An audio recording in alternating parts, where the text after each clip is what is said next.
mlitoa maelekezo wakati fulani ya kuruhusu watu kupita kwenye barabara za mwendo kasi. Mkasahau kwamba barabara za mwendo kasi si za kwenu, ni za waziri wa TAMISEMI. Ziko chini ya waziri wa TAMISEMI. Ninyi mkasimama mkaruhusu watu wakapita wakati ule, nimewasamehe. Lakini maelekezo yangu, barabara ya Mbagara yanapita maroli ya tani 30 mpaka tani 40 yanakatiza pale katikati. Barabara imeanza kuharibika. Madhara yake kwenye miradi hii, miradi itakwenda kusimama yote ya World Bank. Wenzetu wa World Bank walipotupatia fedha hizi, walitupa masharti.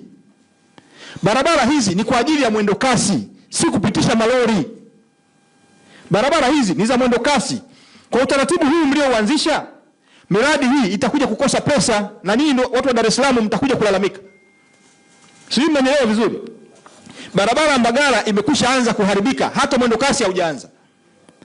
Ni kwa sababu mnapitisha malori katikati na mmetoa kibali. Sijui nani aliyopa mamlaka kutoa kibali hicho.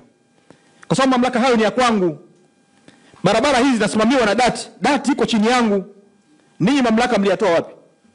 Mkaruhusu watu kupita kwenye barabara za mwendo kasi. Barabara sasa zimeharibika.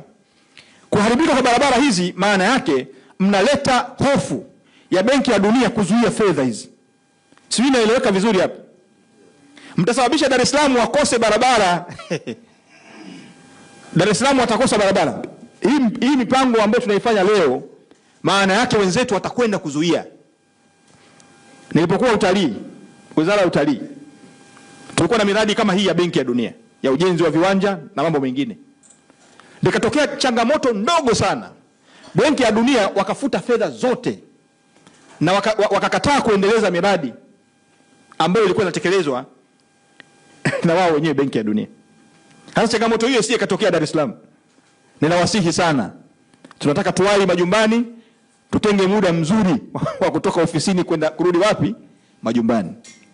Maelekezo yangu, mwambie mkuu wa mkoa, hatuwezi kuruhusu malori kupita katikati ya barabara za mwendo kasi. Haiwezekani.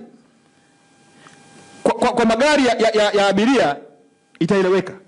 Tunaweza ni bora hata kupitisha magari ya abiria kuliko malori ya tani 30.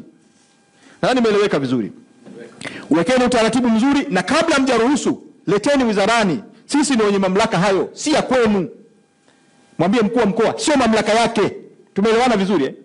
Niliwastai tu. Niliwastai. Msifanye mambo ambayo si ya kwenu mpaka muombe kibali. Kwa hiyo mwambie mkuu wa mkoa.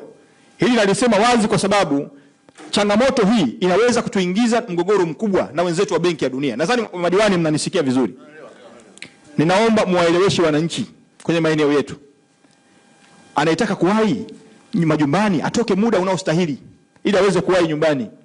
Kwa sababu vinginevyo utatuletea shida kubwa.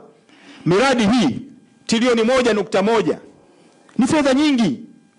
Ni fedha nyingi sana. Zikizuiwa hizi fedha, Dar es Salaam watakosa barabara kabisa. Nadhani nimeeleweka vizuri.